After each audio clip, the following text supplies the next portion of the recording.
Please do start putting questions into the live Q&A. As I said, I already collated well over 50 questions when you registered, so thank you for those. And I've tried grouping them. Tracy, I'm going to ask you to interject and have a look at the questions that are coming through on the chat, if you don't mind. That would be great. Right, so I think we're going to start with talent, if we may. And not all questions are going to be relevant for all of you, so please put your digital hand up or your physical hand up if you're willing to take the question. That would be fabulous.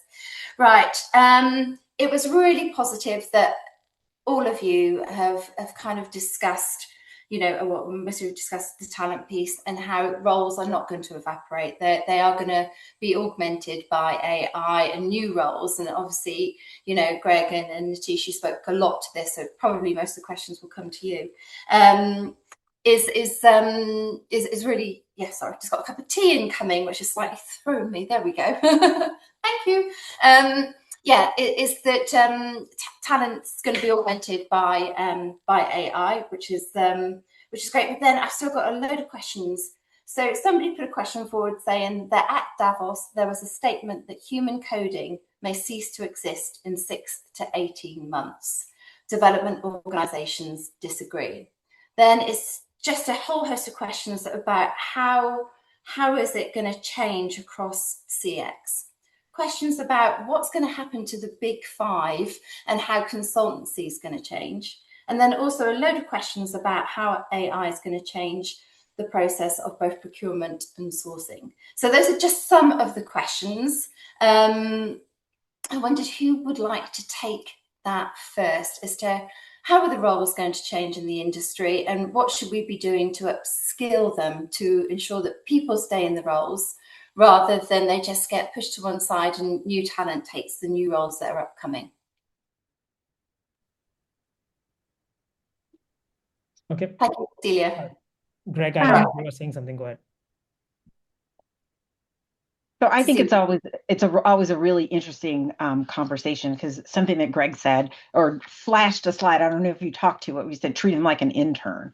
So when you think about this idea of AI taking our jobs, one, I have a point, AI doesn't take anybody's job.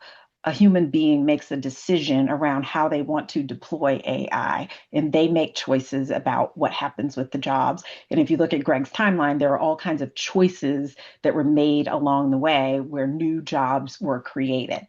So that's one. But if you think about AI is really, think about coding. We say, oh, it's going to do all the entry level coding, and all the coders need now to act like senior coders. And that means that they should be evaluating. Happens in management consulting, right? All the analyst jobs are going to be gone and everybody needs to act like a manager. Well, this is very short-sighted if we think that it makes sense to replace all humans with that technology, because what are you going to do in a year or two when you now need people to have the experience in order to be able to work efficiently with the technology? Manisha said, I'm the one with the smarts. The tech is just executing what we want. And so we need to think about AI. I don't like this idea that people talk about AI, human in the loop. No, it's AI is in our loop. And if we think about AI is in our loop, then we design workplaces that think about the human and the AI workforce together. And you think about not only short term, but medium term and long term. What do I need to do to protect the long term viability of my organization? And I dare say that is not to wipe out all of the humans. Absolutely, I love that. I'm going to change that. We've got it on our website that we are the human in the loop. I'm changing that. I love it. Okay, over to you, Nitish, please. I believe Greg was saying something, but I don't want to add to what Cecilia said. I absolutely agree. The only thing I'll also say, which is relevant to professional services, if you think, and Cecilia's point around consulting is valid, it's a fundamentally an apprenticeship model, right? So you learn by doing, you don't learn by just putting people in different levels. So when people talk about the death of the pyramid, not needing freshers, new talent, I think it's a misplaced notion, because in services and a lot of these fields, how will you get the next set of leaders of tomorrow if you don't put people through that process? So I think there's an over obsession with what it does to today, not enough about what it does to the talent of tomorrow. And I think it has a specific implication specifically in a services context.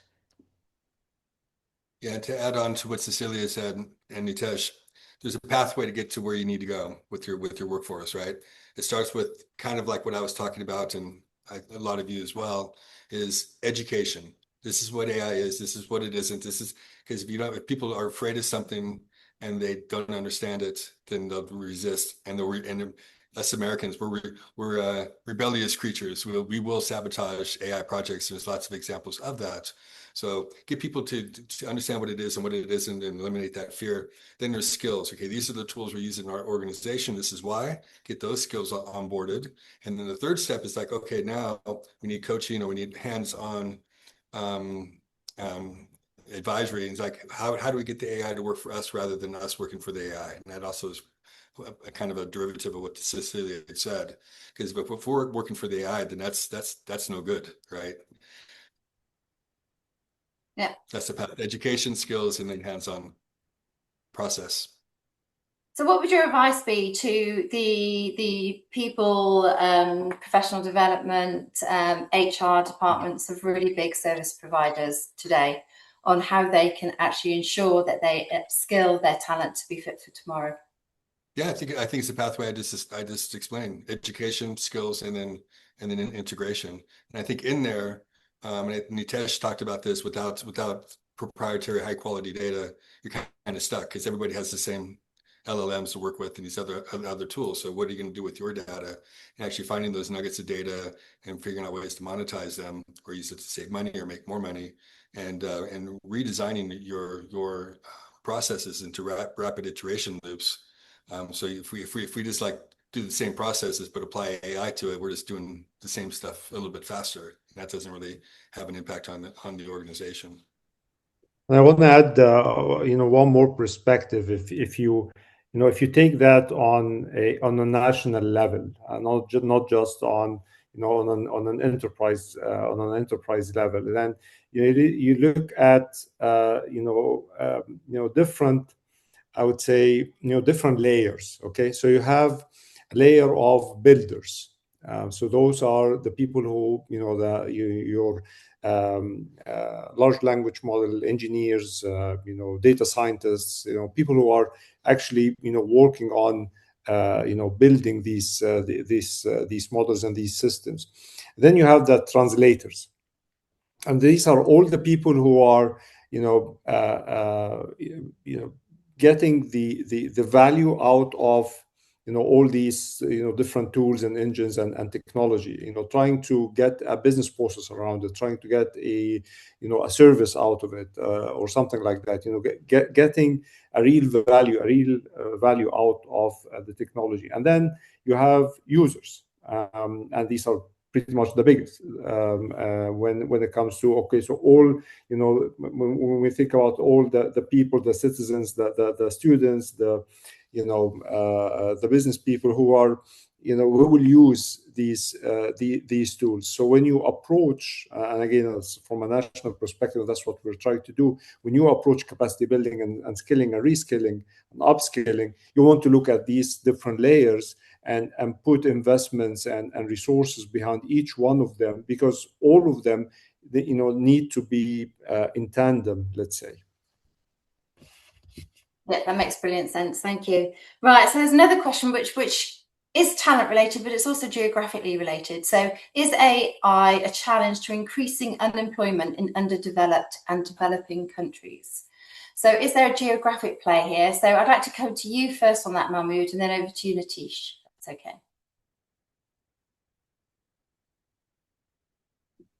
I don't think it's a challenge from that perspective. I think it's it's balanced. I think we see more opportunities to that, because traditionally, when developed countries try to automate, they outsource part of their businesses to other geographies or other countries, and we continue to see that even with the digitalization and automation of of customer service or any other kind of service. So I don't think that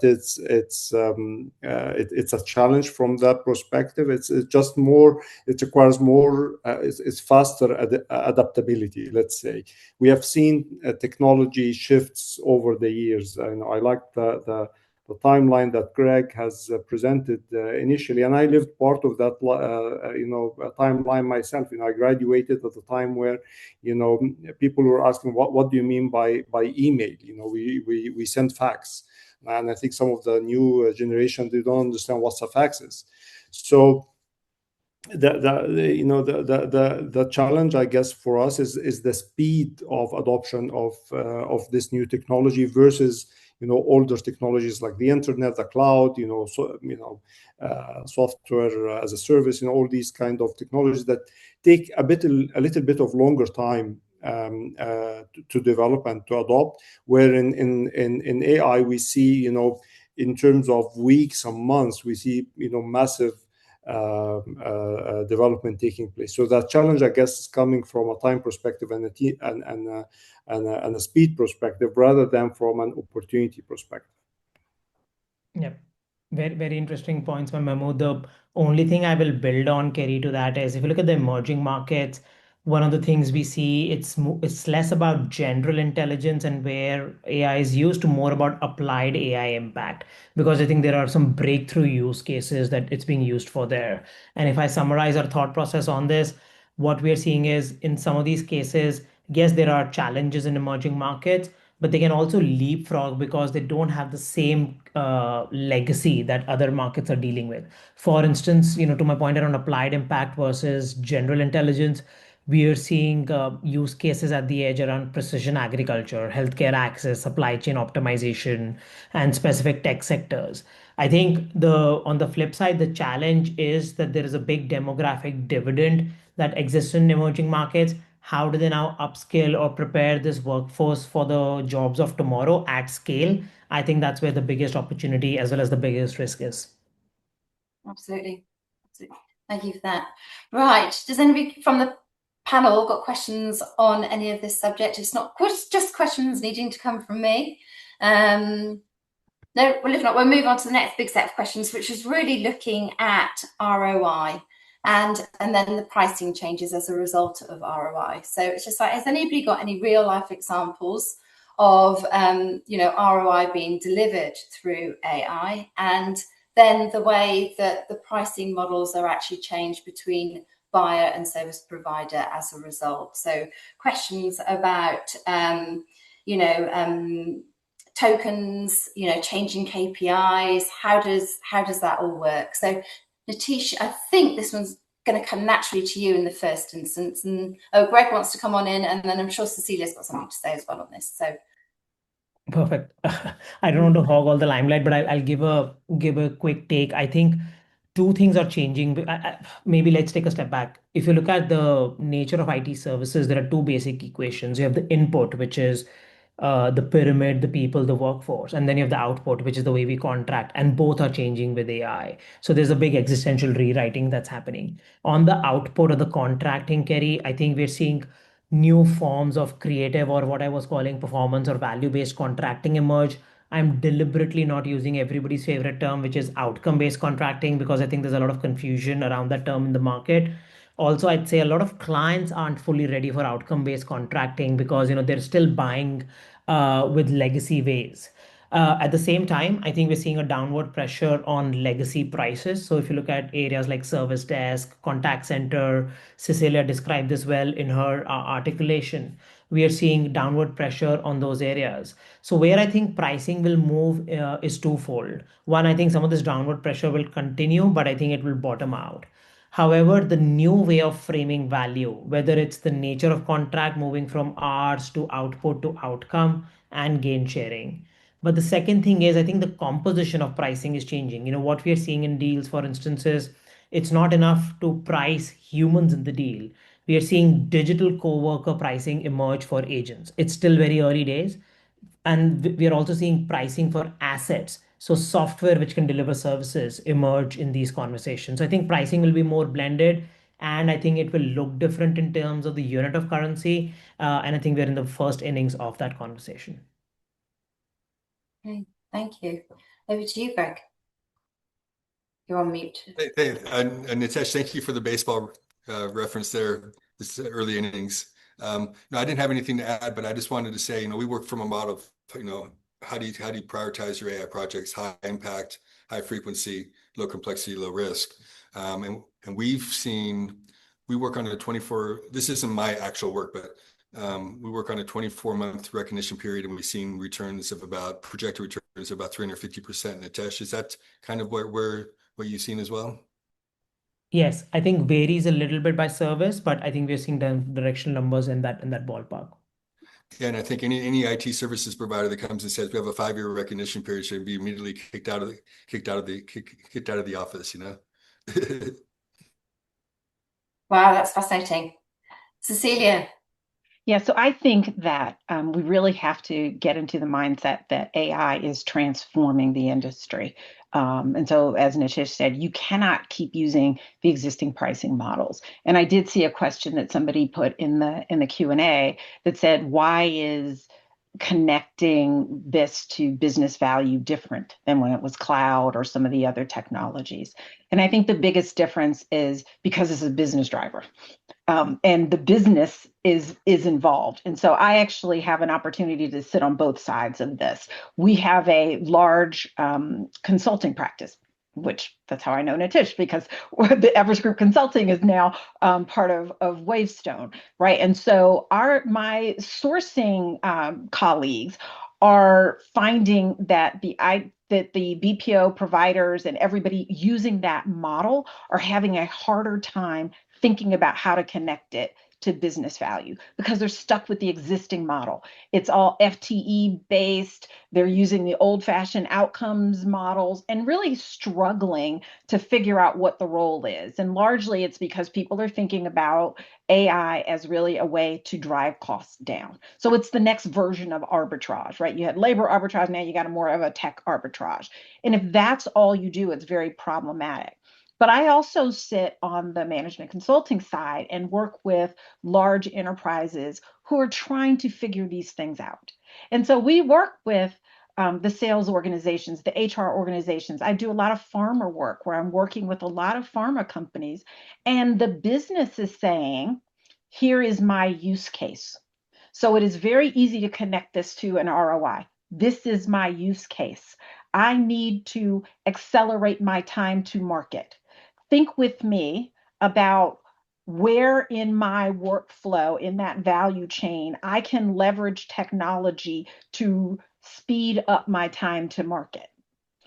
That's the intention of a lot of the questions if you think about this as a way to transform. If you think about it as technology first, I think you're going to be really stuck, and it's going to be hard to try to prove up the business model, and you're going to be stuck in our existing pricing and contracting frameworks. But if you actually think about, really, I'm helping our business accomplish something very specific. That's why a lot of the work that we do is use case identification and figuring out which ones of those things are going to drive value before you ever start to think about the tech. Then the connection back to an ROI is a direct link because you've already decided that before you actually implemented. Okay, that's really interesting because there's a few questions that really look at the distinction between the roles and the responsibilities between the service provider and the end customer, and and not just where those roles and responsibilities by who drives the innovation, who drives the transformation, but when innovation and transformations are brought to the party via AI, are the cost savings being applied back to the original contract? So there's quite a lot on that subject. What are you actually seeing? We're seeing that everybody's still conflicted, right? It's still early days, and I don't think people have figured it out. But it reminds me, if I think back a few years when digital transformation was the rage and RPA and all of these things, we faced the exact same questions. It was, boy, if you save me money, am I going to capture it? And in our sourcing work, we've always said you enterprise cannot think about this just from a cost play, that you're going to extract all of the value from the relationship because you disincent the service provider from doing the investment. And you can't disincent. You have to leave enough value for the service providers for it to make sense for them to make the investment. So I think that's one. The other thing that we see is the service providers got to change the mentality. I've got to be a partner to the business, not a vendor to the business. And when I start to think about that, that's where things change. Unfortunately, usually people are trying to protect their existing contract. And so it doesn't happen until contracts get renegotiated. And at that renegotiation point, the incumbent service provider is disadvantaged because no matter what new thing you come up with, the enterprise is going to say, but you've been my provider for the last X number of years. Why didn't you bring this to me earlier? And so people are going to try to protect. And so it's a real quagmire. I think it's a leadership decision that both sides need to make in order to fully capture the value. Otherwise, we're going to be stuck in, I'm going to apply this just as a cost savings, and I'm going to get minimal impact from it. I'm not going to have the transformative power that it should have. Yeah, absolutely. Collaboration is key. Any builds on that, or any different takes on the? May I? Yeah. I think. Thank you. I think legal and risk management is a grudge purchase initially by leadership. And, you are attracted by the potential ROIs, the margins on the deal. But if we do not create legal strategies to support our business growth strategies, it's going to catch up with us. So it's best to incorporate at a very, very early stage of a project or the introduction of the new innovation, such as AI or whatever the opportunity would be, the legal risk strategy to support that. So as Cecilia mentioned, by the use of appropriate contracts with the right timing and the right risk mitigation, that creates a great foundation and a framework for the relationship between all parties. That in itself is a risk mitigation strategy. But why aren't we thinking beyond that to say, what else do we need to look at? And for now, it would be a cost.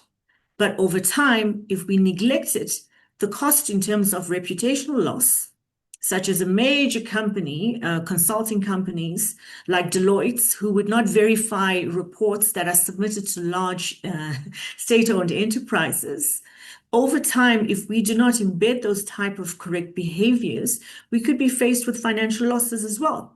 So, I think that should be a key part of it. That's just my little compliance teams, risk management teams all over the world are screaming and shouting the same sort of thing. And we hope that leadership will hear that we've learned through history.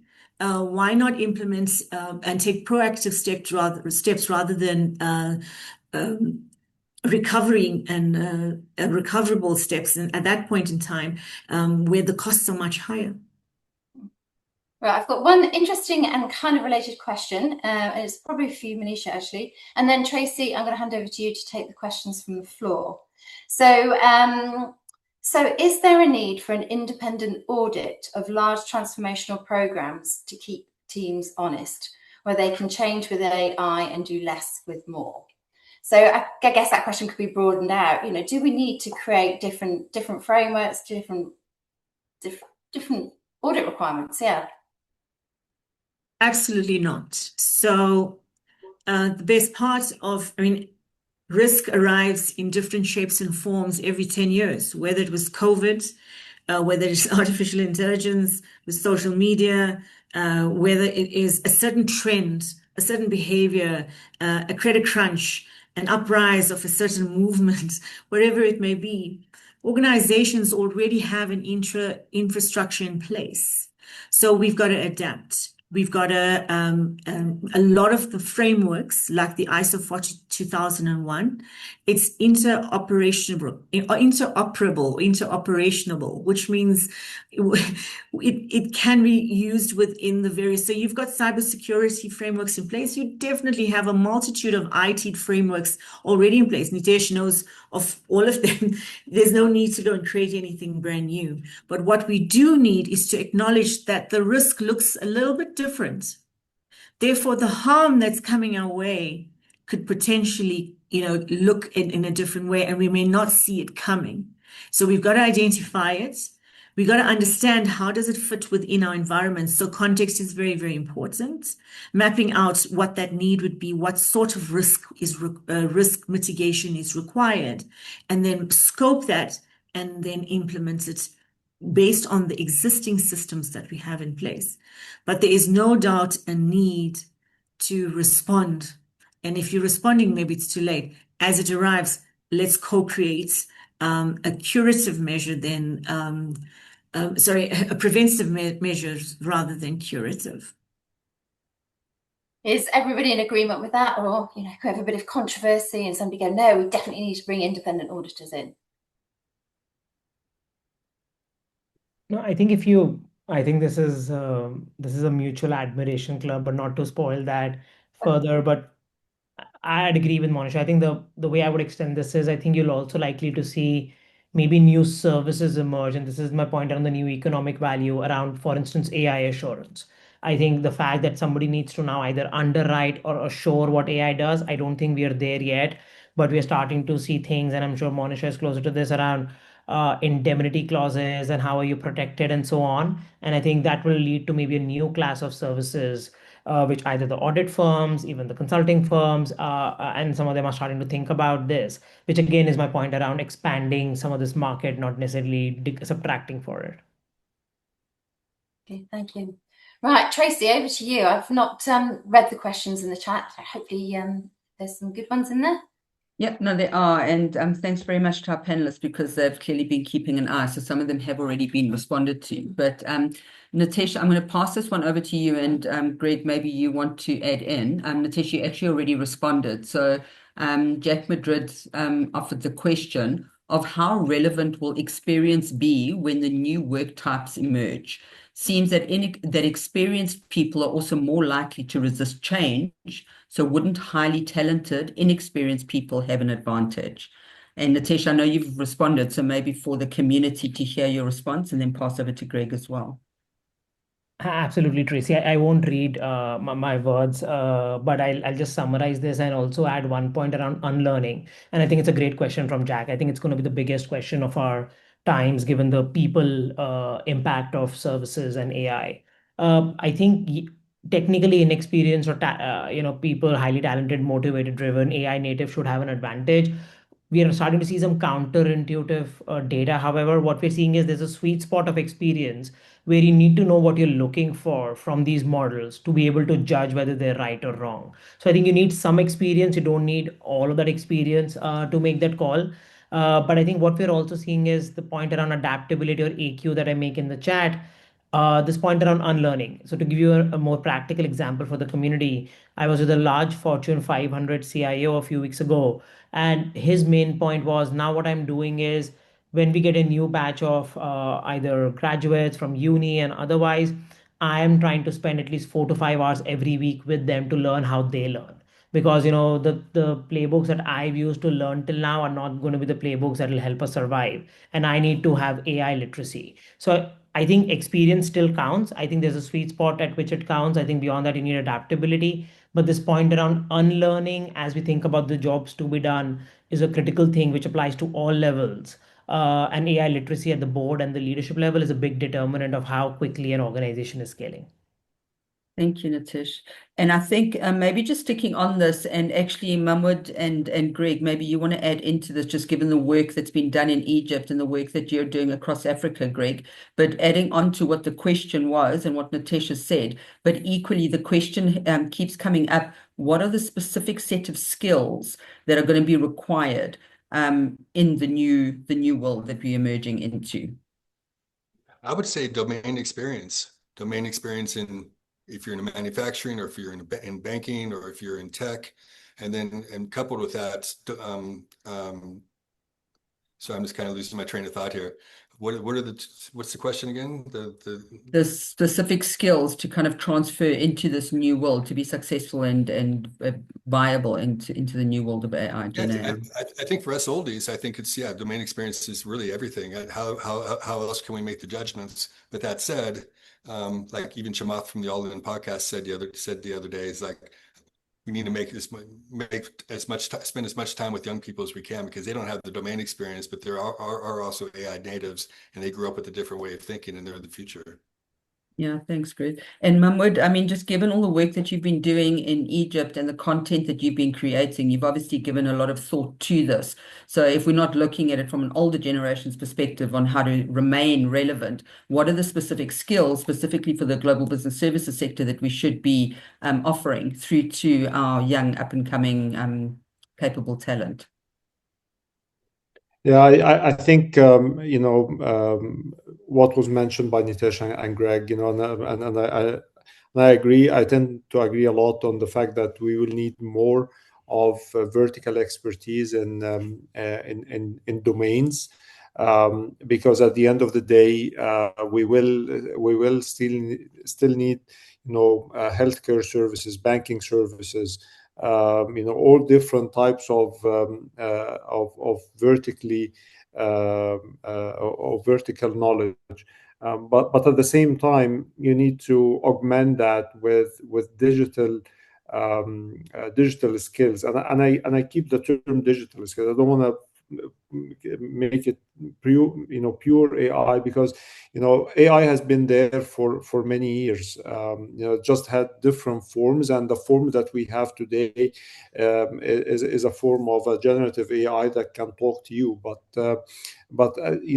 even before, we needed to have these digital skills. Moreover, today we need to have more of these skills available in addition to the vertical domain. And that's why when I mentioned the numbers of the people we train on an annual basis, from the age of 8 to the age of 88. So and again, what you train a young a kid in school is completely different than an older adult that will need digital skills as well to cope with the changes that are happening. So Tracy, can I add a couple on here as well? So absolutely agree on the domain expertise, and then I would add a few. One, I think you can't get over the general Gen AI understanding. So Manisha was talking about some of the challenges. I heard a professor who teaches prompt engineering say hallucination is actually not a flaw, it's a feature. And so that's, if you spend enough time understanding, then the ability to correct and check and verify starts to go away, and you can design things and use it in a way that's really efficient. So I think that there's a piece around that. Certainly there's a piece around understanding data. Garbage in, garbage out. So you need to understand how data works, how you manage it, how you protect it, how you govern it over time. Understanding things around biases that creep into data, those types of things.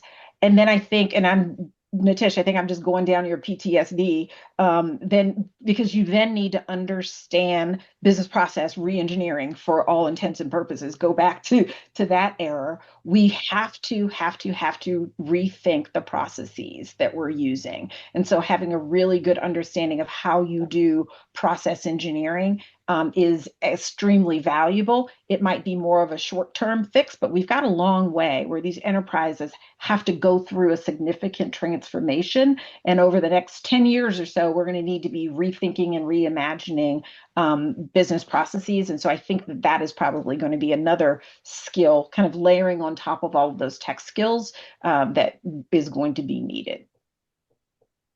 Thank you, Cecilia. Excellent. I think we've been responding to a couple of different aspects of the questions, but maybe this one for you, Manisha. I'm just going to read this from Jean-Michel Petit. Relying on generative models to draft a legal agreement from scratch inevitably creates documentation debt and provisions entirely divorced from the grounds of truth. How do we prevent this fundamental disconnect? So this is something that I've also tried as an attorney, and we do a lot of drafting of contracts and policies documentation, is to use an agent to help us prepare documents, to prepare contracts. And it's absolutely devoid of the depth of the complexities of the human nature of the parties. So it's enterprise to enterprise, or it's enterprise in person, but there's a complexity to that relationship that the machine is unable to write for. So we happen to do a lot more. We then have to redraft much of it, but it does give us the basis. So what I understand from the question is that how do we then prevent inadequate output in terms of contract development and execution, is that you've got to use skilled workforce for certain tasks. So, to have a junior drafting an acquisition transaction, and then a senior will have a completely different output because they don't know what to look for, and what to identify as being a complexity that hasn't been captured in the document. So you still need skills in many environments in order to get an adequate output. So that's the only, at this stage, it's still people, Tracy. You still need highly experienced, capable individuals that are able to use the AI tool to enhance their process. It doesn't enhance the output. It doesn't enhance. So as Cecilia says, it's not human in the loop. It's the machine that's in the loop. And this is a very, very real example. Exactly. No, thank you for that. And I think that's kind of the point that they were trying to reinforce. So that's Yes. fantastic. Last one I think I'm going to put out, and I'm not sure who wants to pick this up. What is the direct impact of the rapid development of agentic orchestration on the services industry? Example, Claude Skills, agent, and OpenClaw orchestration. You mind if I kick that one off? Yeah, go for it, Greg. Yeah, so what's happening now is you have your organization, you have a project manager or team leader, whatever, and they want to get a job done. And so they would write a brief and they'd send it out to a big consulting firm, a small consulting firm, an offshore consulting firm to actually come back with the brief, come back with the scope, write it out, and you're left with like a $1 million bill and 6 months. The same project can be done by that same individual with Claude Skills in a day. And then it's just a matter of testing and rolling out. I think that's a very, very big deal, and that people are going to be able to substitute Claude for, I don't want to name any names, but for a big IT builder, and keep it in house and keep the sovereignty there and keep the control and save money and all those good things. Thank you very much, Greg. I think the rest have been responded to in some fashion, Kerry, over the different responses. So I think probably passing back to you for a final round robin close. Okay, thank you very much. Well, thank you very much for everybody that's asked some questions. I'm sure we'll pick some up and answer them to you directly as well in the summaries that we send out. So I think all that's really left, just because we're virtually at time, is to see if anybody wants to just give a really short sentence each, which is, what's your 1-2 piece of advice to anybody left on this webinar of what they need to do tomorrow to safeguard themselves, their employees, their organizations, their countries in this changing world of AI. So sound bits, 1 sentence each. Mahmoud, you're first up on my screen, so I'm going to go to you. Well, spend all the budget you have on skilling and upskilling people. At the end of the day, technology will evolve, will continue to evolve, but it's as good as we can use it. Fantastic. Manisha. Oh, sorry. And then Greg. Close the governance gap. Think preventative rather than curative, and that in the long term, it actually does save you money if you start thinking about legal measures up front that can support your growth strategies. Thank you. They're very succinct. Love it. Greg. I support Mahmoud, and I think it's AI is 20% tech and 80% people, and tech is going to change. I would challenge the presumption that LLMs are our future, the future of generative AI. I think there's too many risks. I think sovereign AI was mentioned in the chat by Michael McCann, and I answered him. So I think those I stand by what Mahmoud said. Focus on the people and the skills and change management. That's great. Cecilia, to you. I said it before, I just remember that it's AI is in our human loop and we need to leverage it to create business value. Thank you very much. Last but not least, you started, Natish, now you're ending. I am happy to bookend this, but I think progress over perfection. I think there's a danger we get overanalyze what it does. The worst thing you can do is inaction versus getting on with it. So I think progress over perfection. That's fantastic. So we are finishing perfectly on time. So thank you very much to all of our speakers. Thank you very much to all of the attendees, all of the questions. Thank you very much to all of the members of the Global Technology and Business Services Council. And if anybody's got any suggestions of how they'd like the council to move this forward, then please do link in with me, Kerry Hallard, on LinkedIn, or any of our member associations, and put forward some suggestions on where we go next with this programme of work. So thank you all very much, and see you soon. Take care. Thank you.